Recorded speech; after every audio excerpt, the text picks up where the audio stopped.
नक्षत्र चिन्ह में, इस क्लास चिन्ह में अगर किसी को एक या दो अधिक रेखाएं आकर मिलती हैं, ये गुणक नहीं, खैंची नहीं, क्रॉस नहीं, नक्षत्र, स्टार। एक गुणक चिन्ह का जितना महत्व है, नक्षत्र का उतना ही महत्व गुरु चिन्ह में होता है, गुरु ग्रह में, गुरु पर्वत में होता है। बस विश्वास कीजिए, आड़ी रेखाएं अगर बीच हाथ में हो,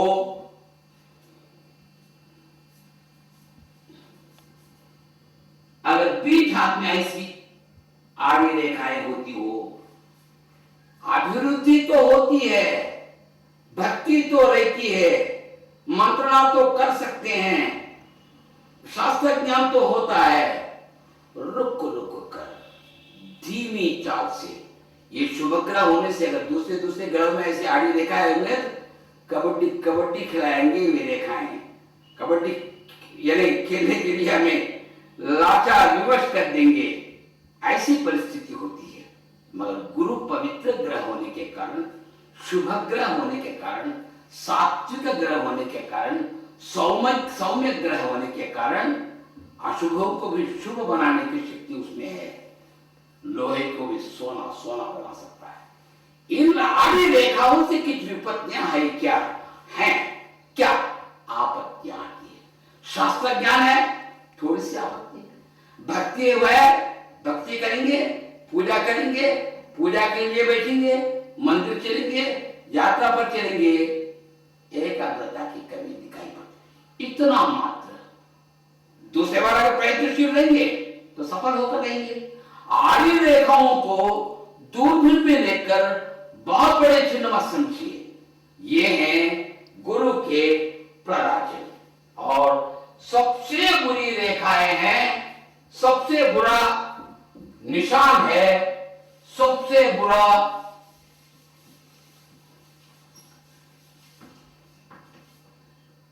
चिन्ह है यव रेखा। भगवान की दया से ऐसी रेखा न हो। अगर किसी व्यक्ति में ऐसा चिन्ह होता हो तो जितने भी गुरु के कारक हैं निर्वीर्य, शक्तिहीन बन जाएंगे, धीरे धीरे उसका गौरव घटता जाएगा। उतना ही नहीं, आपत्तियां, विपत्तियां, इन शक्तियों के आधार पर जो गौरव मिलता है, गौरव की पूरी हानि हो जाती है, निकाल देता है, ये चिन्ह हटा देता है, दूर फेंक देता है। भगवान की कृपा से ऐसे चिन्ह न हो तो परिहार तो है ही हमारे लिए, पूजाएं तो है ही। हाँ ठीक, रेमेडीज में देखेंगे हम परिहार कैसे होते हैं, उसका भी शोध है ना, बहुत काफी शोध है हमारे यहाँ, ठीक है। अगर दुर्भाग्यवश किसी व्यक्ति में ग्रिल यानी छानी यानी चतुरंग पाली कहते हैं उसे, अगर ऐसी कोई एक चतुरंग पाली हो, ऐसे ग्रिल हो, ग्रिल के बारे में बार बार बोल रहा हूं, खड़ी आड़ी रेखाओं को देखकर ग्रिल नहीं समझना। आड़ी रेखाएं 3, खड़ी रेखाएं 4, या आड़ी रेखाएं 4, खड़ी रेखाएं 3, स्वतंत्र रूप से दूसरी रेखा यही तो हम काफी भ्रम में पड़ जाते हैं, क्योंकि काफी रेखाएं रहती हैं, आटक रेखाएं, आपत्ति रेखाएं, आंदोलन रेखाएं, कल्पना की रेखाएं, कठिनाई पहुंच रहे हैं, सब मिल जुलकर एक साथ चलते हैं, ग्रिल ही मालूम पड़ता है, वो ग्रिल नहीं हो सकता है। ऐसा स्वतंत्र होना चाहिए। क्या पूरा पर्वत प्लेन होकर एक ग्रिल दिखाई पड़ता है क्या? हमें नहीं पड़ता। अगर दिखाई पड़ा तो हाँ, बड़ा दंड मिल जाएगा हमें, उसमें कोई शक नहीं है। तो देखिएगा, अगर ये ग्रिल गुरु पर्वत में है, भक्ति का तुलनीय है, वो बहुत बड़े मठाधिक पीठाधिक है, वाक शुद्धि है, वाक सिद्धि है, दुनिया भर के लोग उनके चरणों पर यूं साष्टांग प्रणाम करते हैं, किंतु दुर्विनियोग करते हैं, बड़े बड़े स्कैम्स करते हैं। क्यों नहीं होता उनको दंड? कानून के सामने, शासन के सामने सभी के सभी समान है। न उसके दृष्टि में कोई बड़ा है, न कोई छोटा है, न कोई साधारण है। सबको समदृष्टि से देखता है। समदृष्टि क्या? समझो कि बहुत एक विनायक के गणेश की मूर्ति है, बहुत बड़ी है। बहुत बड़ी मूर्ति होने के कारण भीतर कुछ नहीं रहता, ऊपर से उसका रंग रहता, जरा एक पक्का यानी टिन रहता ना, वैसे टिन का सोने का बना रहता है। एक चूहा उसका जो वाहन है बहुत छोटा, बहुत छोटे से उसमें क्या करते, पूरा सोने से बनाते हैं उसे। अगर किसी स्वर्णकार के यहां जाकर इन दोनों को तोड़कर भैया उसका मूल्य मुझे देने के लिए कहते हैं, इसको भी तोड़ते हैं, गणेश मूर्ति को भी, चूहे को भी तोड़ते हैं। चूहा आधा तुलेगा और गणेश भी, अरे भाई ये गणेश है ना? हाँ गणेश है। ये चूहा उसका वाहन है? हाँ वाहन है। अब ये भी आधा तोड़ा, वो भी आधा तोड़ा, उसका मूल्य भी आधा, इसका मूल्य भी आधा। अरे वाह, ये कैसी बात! उनकी दृष्टि में आधा पूरा कुछ नहीं है, वजन, उसको समदृष्टि बोलते हैं। यमधर्मराज है, समदृष्टि वाले हैं। उनकी दृष्टि में न कोई धनवान होता है, न कोई राजा होता है, न रंक होता है। मृत्यु आ गई तो खींच ले जाते हैं उसे, उसको कहते हैं समदृष्टि। साधारण व्यक्ति, निम्न व्यक्ति, ऊंचे व्यक्ति, बड़े पदवी वाले, महान भाव, सब बताओ, सब बातों में रख दीजिए। उनकी दृष्टि होती है, समदृष्टि होती है। वैसे समदृष्टि रखने वालों के लिए भी ये निशान कुछ हानिकारक है। पवित्र समझते हैं, पीठाधीश समझते हैं, मठाधीश समझते हैं, वाक शुद्धि होती है। बहुत शास्त्र, बहुत बड़े विद्वान है एक शास्त्र में, ऊंचे पदवी में है, उनका अधिकार ही अधिकार चलता है, रुकावट नहीं है, रोक टोक नहीं है कोई, फिर भी उस धन मद से बुरे काम चुप्पी चुप्पी करते हैं, चुप चुप कर करते हैं, रहस्य रूप से करते हैं। लाखों करोड़ों खाने वाले हैं, बड़े बड़े स्कैम्स हैं इनके नाम पर। क्या उनको दंड नहीं मिलेगा? उनको जेल नहीं भरना पड़ेगा? कारागारवास उससे नहीं होगा? और भी बड़ा दंड कर देंगे। अगर नहीं, बाकी चिन्हों को भी हमें काफी देखना चाहिए।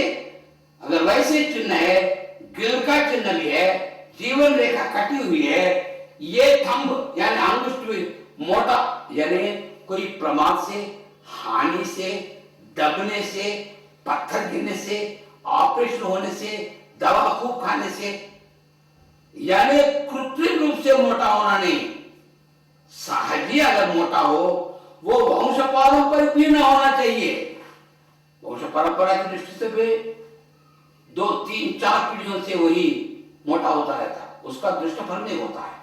मगर ऐसी ग्रिल होकर, जीवन रेखा पर एक यवन रेखा होकर, बुद्धि रेखा पर अगर एक क्रॉस हो, हृदय रेखा कहीं टूटी हो, चारों स्थानों में दोषी दोष है, मार्ग चिन्ह है, ग्रिल है, कारागार जाएगा, मृत्यु हो न मृत्यु हो, मृत्यु दंड दिया जाता है। मार्ग को तो लेना ही पड़ता है, उनको मृत्यु का सामना करना ही पड़ता है, फांसी की सजा दी जाती है। इस प्रकार बहुत सारे चिन्ह, एक चिन्ह क्या, 2 चिन्ह, अगर बुद्धि रेखा से एक ऊंची रेखा की हो, उनकी बुद्धि भक्ति प्रधान होती है, शुभ कार्य करते हैं, शुभ चिंतक होते हैं, हर किसी व्यक्ति का भला करते हैं, अच्छे सलाह देते हैं।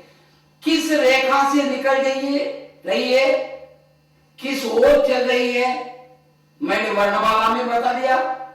बुद्धि रेखा से निकली है, गुरु पर्वत में देखिए जा रही है। गुरु पर्वत के क्या लक्षण है, क्या के उन्नत गुण हैं, इन गुणों को अपनाती है ये रेखा, ये है वर्णमाला। इस वर्ण के ध्वनि आ, शुभ, शुभ आ, ये ध्वनिया मत लीजिए, डोंट काउंट इट। यानी गुरु कारकों को आके चिन्ह एक उदाहरण मात्र मैंने बता दिया, मगर उनकी ध्वनि ये है ऊंची ध्वनियां होती है तो उन ध्वनियों से वो बिगड़ने के कारण ये चिन्ह रहने से उसे दंड मिलता है, ये रहने से आपत्तियां आतंक आनी कभी कभी तो तीव्र हानि होती है। इतना उतना उतना नहीं बता सकते। ऊर्ध्व रेखा है, त्रिभुज है, चतुर्भुज है, ग्रिल है और चतुर्भुज भी है, क्या उसकी रक्षा हो सकती है? ना, ऐसा भी नहीं कर सकते क्योंकि ग्रिल बहुत बहुत बहुत उसके ब्रैकेट लगाकर उसके ऊपर स्क्वायर क्यूब नहीं, इसके बाद में 10 भी रखेंगे तो परवाह नहीं। उतना बुरा लक्षण है। रक्षा करने की जरा देर होता होगा, विलंब होता होगा, किंतु नष्ट नष्ट ही है। गिल का फल भोगना ही पड़ेगा। गिल का फल, बुरा फल वो देगा। दोनों हाथों को जोड़कर हर भगवान को, कोई धर्म वाले क्यों न हो, हाथ जोड़कर प्रणाम करेंगे कि ऐसा बुरा चिन्ह न दिया जाए। मुख्य रूप से गुरु जातकों को, सभी विश्वास करते हैं गुरु जातकों को। इस कारण गुरु स्थान में ऐसे चिन्ह हो ना पाए, हम भगवान से प्रार्थना करते हैं। काश हो तो दंड भोगना ही पड़ता है। कभी कभी क्या होता है, गुरु के स्थान में गुरु का ही चिन्ह रहता है। गुरु का चिन्ह कैसा होता है? ऐसा एक आंख में दिखाया गया, इसलिए ऐसा लिखा होगा। रेखाओं की दृष्टि से देखा जाए तो कभी कभी ऐसा न रहता, ऐसा रहता है।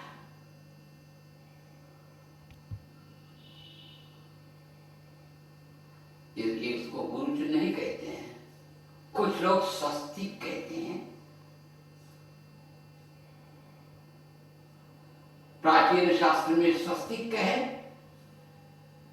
यानी पाश्चात्य का रंग आने के बाद उस पर रोपा गया, उस पर लेपन किया गया पाश्चात्यों का, पौरवत्यों का, ये चिन्ह बन गया गुरु का। गुरु के भाग में, पर्वत में अगर गुरु का चिन्ह दिखाई पड़े या स्वस्तिक दिखाई पड़े या इस आकार में, लगभग वो गुरु का ही चिन्ह है। और कल्पना कर सकते हैं वो स्वस्तिक भी है। अगर ऐसा चिन्ह दिखाई पड़े, बस ये पूरे कार्य उनके लिए वर्तित होते हैं और अच्छी भक्ति रहती है, वाक शुद्धि रहती है। कोई मठाधिक बनते हैं, कोई पीठाधिक बनते हैं, बड़े बड़े आलयों के निर्माण भी, वरे भी जिनको है, आलयों का निर्माण करवाते हैं वे लोग। वैसे धन प्राप्ति करते हैं, दूसरों से करते हैं, स्वयं अपनी तौर से भी बहुत बड़े पैमाने में धन देते हैं। उतनी ऊंची दृष्टि होती है उनकी। यानी एक मंदिर का निर्माण यदि करेंगे, काफी लोग भक्ति के लिए आएंगे और उनकी इच्छाएं पूरी कर लेंगे, उन्हें प्रसन्न करके उस भगवान को। तो यानी भक्ति बढ़ाने, भक्ति बढ़ाने का अर्थ क्या होता है? दूसरों लोगों को में जो बुराई है, बुरापन है, बेकार गुण है, हटाने की शक्ति है। एक घंटा रहता है अंदर, घंटा बजाइए मंदिर जाकर, एक ध्वनि होती है। ध्वनि से क्या भगवान को पुकारना है, स्वामी एक बंदा आपके सामने खड़ा है, दोनों हाथों को जोड़कर। ये नहीं, पूरे पाप आ जाते हैं वे लोग चले जाने के बाद। उन पापों को हटा। भाई एक झाड़ पर कुछ पक्षी बैठे हैं, अब एक बंदूक की गोली छोड़ देंगे, जोर से आवाज करेंगे, डर के मारे ये पूरे पक्षी उड़ जाते हैं। घंटा बजाने से पूरे पाप मिट जाते हैं, हट जाते हैं। भक्ति ही रहती है। बंदा हाथ जोड़कर भगवान के सामने रहते हैं। बंदे को भगवान को, भक्त को भगवान को, जीवी को देव को, दोनों के वारधी होते हैं गुरु। गुरु ग्रह वाले, गुरु जातक, गुरु पर्वत समतुल्य जिनका है, उनमें भक्ति काफी रहती है। ऐसे गुरु चिन्ह और भी होने के कारण द्विगुणीकृत भक्ति रहेगी, द्विगुणीकृत शास्त्र ज्ञान रहेगा। और गुरु के लिए जितने भी ग्रह, मित्र ग्रह हैं, सूर्य का चिन्ह हो तो भी ऐसा चिन्ह हो या वाले हो, कारक द्विगुणीकृत, शास्त्र ज्ञान द्विगुणीकृत, निष्ठा बनते हैं। वाक शुद्धि, वाक सिद्धि द्विगुणीकृत, हर किसी में वृद्धि मित्र ग्रह है वो। वैसे ही कुल ग्रह कभी कभी ऐसा एक छोटा सा होकर यूं, यानी यूं यूं, इस प्रकार इतने सुंदर चित्र नहीं हो सकते, उस आकार में हो तो बस है, उसको कुछ चिन्ह कहते हैं, मित्र ग्रह है, मित्र ग्रहों के चिन्ह। कभी कभी क्या होता, चांद भी दिखाई पड़ता, ये देखिए चांद उनके लिए अनुकूल है, मित्र ग्रह है, मगर चांद कल्पना के अधिपति हैं, मनोप्रधान व्यक्ति हैं। अगर चांद ढीला है, बहुल पक्ष की ओर है, तो समझो कल्पनाओं में ही विहरते रहते हैं, शास्त्र में भी कल्पनाएं करते हैं, झूठ बोला क्या करते हैं, हानि भी होती है। ये हानि बढ़कर कोई ना कोई दुष्ट कार्य भी हो सकता है। वृद्धचंद्र के रूप में रहे तो वो और चीज है, यानी उसकी वृद्धि हो सकती है। चांद के आकारों को लेकर कभी कभी तो यूं आधा वाले रहता है, कभी कभी चांद का पूरा आकार बन जाता है, ऐसे भी। इसको यवरेखा कृपया मत समझिएगा, यवरेखा या यव चिन्ह तो बन ही नहीं सकता है, जरा गोल फिरा हुआ है, इसलिए ये चांद का निशान है। चांद के निशान होने से मन कभी कभी चंचल हो जाता है, इसलिए चंचल रहते समय गर्मी बनकर, अहंकार में होकर, गुस्से में आकर, झगड़ा करके, यानी पवित्र स्थल में न होकर अपवित्र स्थल में ज्योतिष बताना बहुत बुरा होगा, सामुद्रिक बताना बुरा, क्योंकि ये सामुद्रिक है। अगर जानेंगे तो बस में यात्रा करते करते हुए भी हाथ फंसाते हैं कि मेरा भाग्य कैसा है बताओ करके, पूछते हैं ज्योतिष के बारे में, मगर ज्योतिषियों बोले तो बोलते हैं ज्योतिष करके, ग्रहों के आधार पर, गणना के आधार पर बताते हैं। ज्योतिष कहेंगे तो पहले हाथ फंसाएंगे, यानी वो रेखाओं का ज्ञान रखते हैं। इसलिए मैं कहता हूं एक शास्त्र दूसरे शास्त्र के लिए त्रुटिपूर्वक शास्त्र है वे। जो ज्योतिष जानते हैं सामुद्रिक शास्त्र सीखने का प्रयत्न कीजिएगा। सामुद्रिक शास्त्र को जानते हैं, बहुत ज्यादा ही नहीं, कम से कम थोड़ा लघुमोक्त ज्ञान ज्योतिष का भी रखिएगा।